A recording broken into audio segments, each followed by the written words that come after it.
Hello everyone and welcome back to our channel Unif Prep Hub. आज की video है English crash course के part 4 की। Last video में हमने जाना था, एक्चुअली वीडियो स्टार्ट करने से पहले मैं आपको कुछ बताना चाहती हूँ हमारे गाइडेंस प्रोग्राम्स के बारे में। हमारे वेरियस गाइडेंस प्रोग्राम्स अभी इस टाइम अवेलेबल हैं आपके लिए, जिसमें से university guidance program, school guidance program, BEd BSc guidance program और साथ ही BA honours special guidance program. इन सभी में हम आपको बताएंगे आपको कितना अमाउंट कहाँ से पढ़ना है, कैसे पढ़ना है और कितना पोर्शन कवर करना है एक टॉपिक के लिए।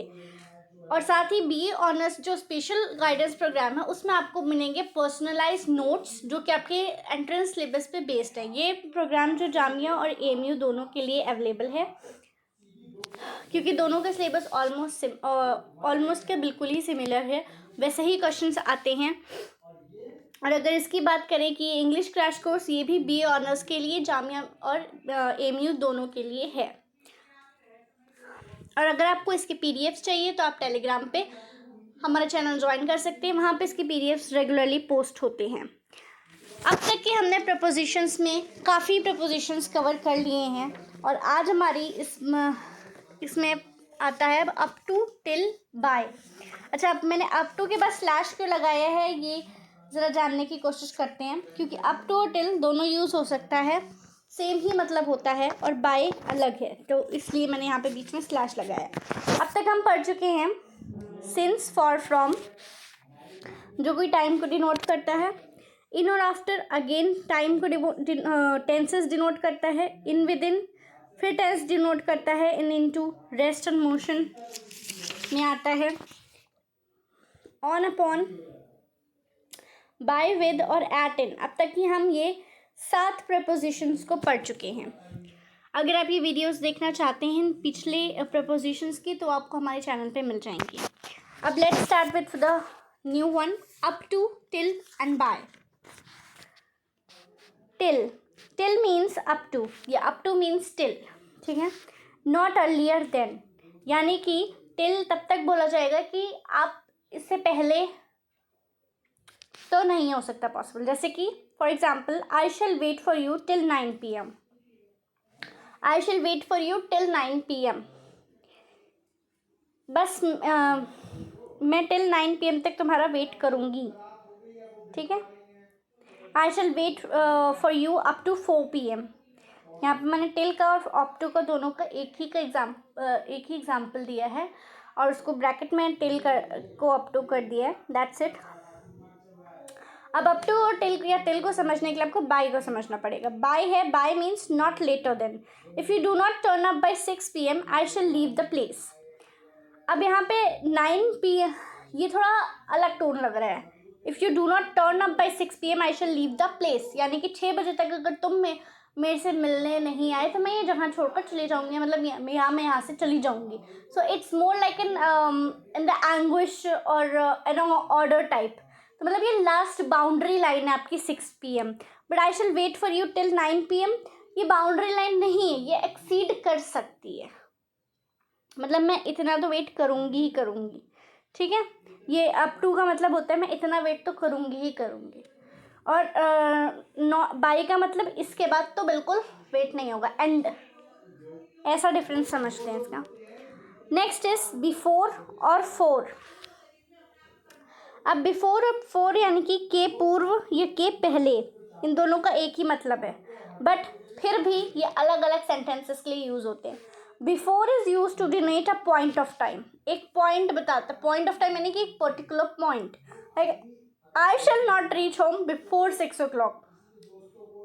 मैं अगर 4 o'clock घर से निकली हूँ, मतलब 4 o'clock मैं ऑफिस से निकली हूँ तो 6 o'clock तक मैं किसी भी हालत में घर नहीं पहुँच पाऊँगी। I would not be able to I will not be able to reach home by 6 o'clock या बिफोर 6 o'clock, सॉरी बाय नहीं, बिफोर 6 o'clock। तो यहाँ पर ये बता रहा है कि इस पॉइंट तक तो मैं बिल्कुल पहुँच ही नहीं पाऊँगी, यहाँ पे एकदम एग्जैक्ट पॉइंट ऑफ टाइम बता दिया है। For is used for to denote a period of future time. अब इसका एग्जाम्पल देखिए तब समझेंगे आप। I shall not be able to sit for an hour, मतलब मैं अभी से बोल रही हूँ कि जैसे कि कोई रस्म करनी है या फिर कोई चीज़ मीटिंग हो रही है तो I should not be able to sit for an hour. मैं अभी से बोल रही हूँ कि मैं अगले 1 घंटा यानी कि फ्यूचर का 1 घंटे का, अभी से 1 घंटा जो हुआ फ्यूचर में हुआ ना, तो मैं 1 घंटा नहीं बैठ पाऊंगी, इसलिए वहाँ पे फॉर लगेगा। पीरियड ऑफ फ्यूचर, ठीक है। और point of time, I shall not reach home before 6 o'clock। यहाँ पे भी फ्यूचर ही है, लेकिन यहाँ पे एकदम एग्जैक्ट पॉइंट ऑफ टाइम बता रहा है। यहाँ पे एक पीरियड बता रहा है, वो भी फ्यूचर का। ओके, प्रेजेंट में वो पीरियड नहीं है, फ्यूचर का पीरियड है। आई होप आपको ये समझ आ रहा होगा। Next is use of between and among. अब between and among, between is use for 2 persons और थिंग्स।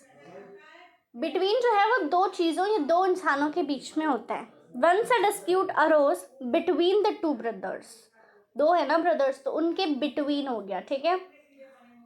अमंग है मोर देन 2, ठीक है। अमंग यूज हो जाएगा मोर देन 2 के लिए। The children are quarreling among themselves, इसका ये एग्जाम्पल है। यानी कि मोर या मोर देन 2 persons या more than 2 things. I juggle between office and home. I am among the 5 students who got praise, ठीक है। तो इस तरह से आप एग्जाम्पल से कनेक्ट कर सकते हैं। तो अभी मैंने ये 3 ही बताए हैं, क्योंकि आज मैंने सोचा कि मैं थोड़ा आपका रिवीजन करा दूं। उस रिवीजन के साथ हम बात करेंगे एट इन की, जो हमने फर्स्ट डे में पढ़ा था। एट यूज़ होता है स्मॉल टाउन्स और विलेजेस के लिए। इन यूज़ होता है big cities, provinces and countries के लिए। अगेन फिर एट इन आता है तो वो यूज़ होगा पॉइंट ऑफ टाइम के लिए, और इन यूज़ होगा पीरियड ऑफ टाइम के लिए। पीरियड ऑफ टाइम में जैसे कि आपका मंथ्स और ईयर्स या वीक्स आता है। एट और किस चीज़ के लिए यूज़ होता है, ये आप मुझे कमेंट करके बताएंगे कि एट और किस चीज़ के लिए यूज़ होता है। नेक्स्ट हम बात करें बाय और विद की। बाय और विद में बाय यूज़ होता है पैसिव वॉइस में एक्सप्रेस करने के लिए ड्यूर ऑफ द एक्शन, और ये आफ्टर वर्ब होता है, ठीक है। विद यूज़ होता है जिस एक्शन, जो जिस इंस्ट्रूमेंट से वो एक्शन हो रहा हो, ठीक है। दोनों में डिफरेंस है। एक डोयर ऑफ द एक्शन बताता है, लेकिन पैसिव वॉइस में एक इंस्ट्रूमेंट बताता है किस इंस्ट्रूमेंट से वो एक्शन हो रहा है। इसके अलावा बाय एक और चीज़ के लिए यूज़ होता है, उसको भी आप मुझे कमेंट करके ज़रूर बताइएगा। अगर आपने पिछली क्लास अटेंड करी है तो आपको ज़रूर पता होगा। Next is on, upon. On use होता है जब हम बात करें किसी भी चीज़ की जो कि रेस्ट पे है। अपॉन यूज़ होता है जब कोई बात हम करें किसी भी चीज़ की जो मोशन में है, ठीक है। जैसे the friend set on the sofa and the cat sprang upon the mouse. एक है और इन इनटू, ये भी आपका रेस्ट ऑफ मोशन से ही है। In implies a state of rest under inside anything, ठीक है। Inside, he jumped into the river. Okay, sorry he, the birds are flying in the sky. मैंने उल्टा एग्जाम्पल दे दिया। इन का होगा the birds are flying in the sky is in rest position. Into denotes motion towards the inside of anything, he jumped into the river. अब इसका बताइए कि क्या होगा। She entered dash kitchen. इसका मैंने एग्जाम्पल भी दिया था, शायद रिवीजन के लिए करने के लिए भी दिया था, अगर आपने किया हो तो। Next is in, with in.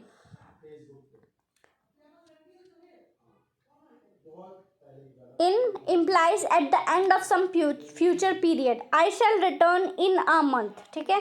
within means before the end of, he will return within a week. end of some future period यानी कि end of the month तक आएगा। I shall return in a month यानी कि month end तक आएगा। और within means हो गया he will return within a week, तो वो एक वीक के अंदर अंदर आ जाएगा। अगला है in, आफ्टर। इन यूज हो गया आपका, it is use to denote the end of a period in the future.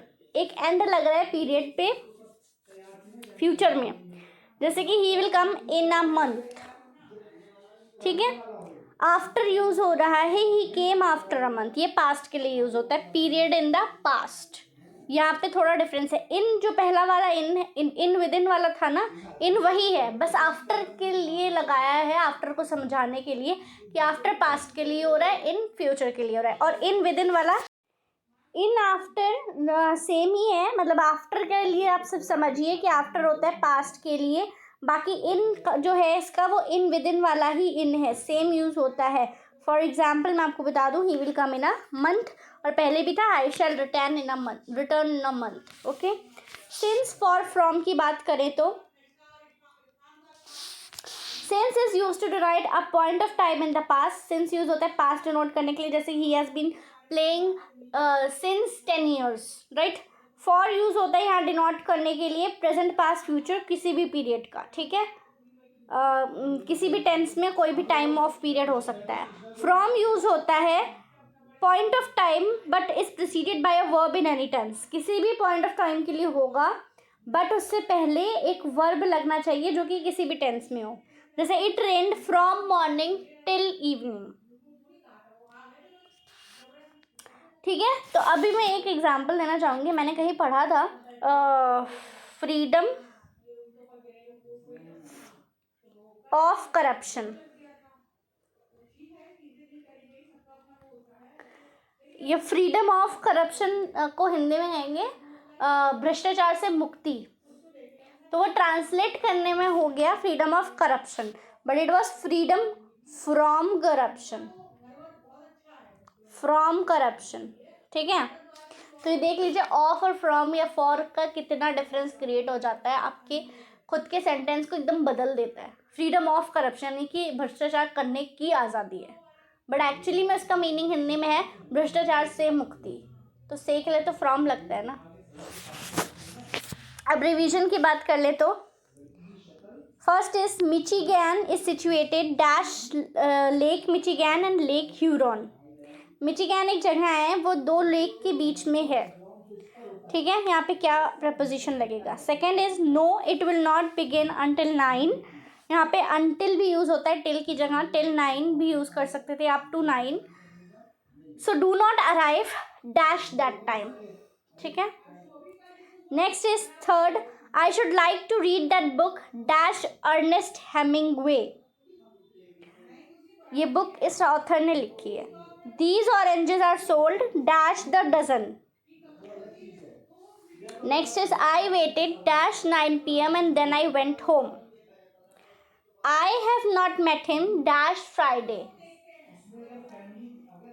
He walked dash the edge of the cliff. We walked, sorry. There are some understandings dash the two families. We started dash the sunrise. I have been waiting for this day dash years. ये रहे आपके answers. पहला answer आपको दिख गया शायद। ये रहे आपके आंसर्स जो कि आपको मिल जाएंगे टेलीग्राम चैनल पे। टेलीग्राम चैनल का लिंक मैं अपने डिस्क्रिप्शन बॉक्स में डाल रही हूँ। That was it for the video. I hope you like it. Thank you.